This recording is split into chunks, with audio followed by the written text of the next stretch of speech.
This is part 2. I couldn't finish reading, but I'm doing a talk on just thinking about the end of growth and how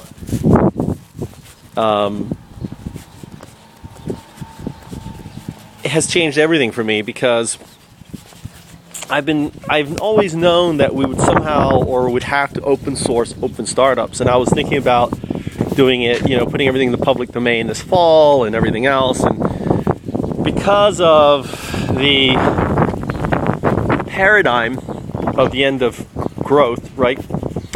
And the end of growth basically is really simple to conceive, right? I want you to imagine that you've got a tablecloth in front of you, right? Or have a tablecloth in front of you. And that represents resources. Now, when you fold the tablecloth, that represents consumption.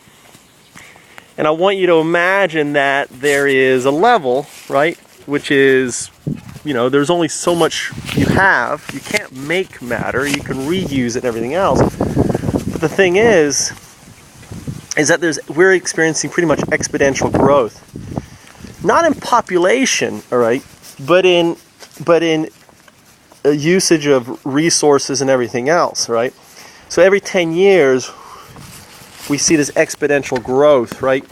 The curve going up of using resources.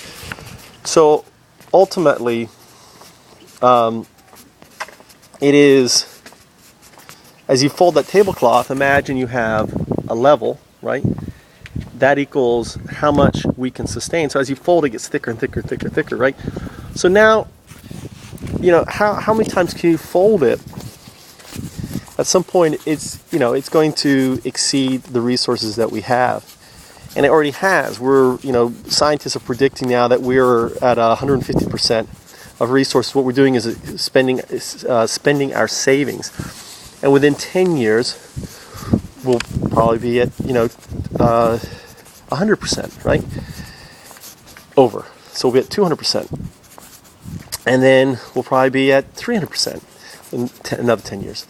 So we're doubling, because ultimately, as more and more people get access to a higher quality of living, there's more needs for everything else, and we're not sustainable. All our activities are just unsustainable.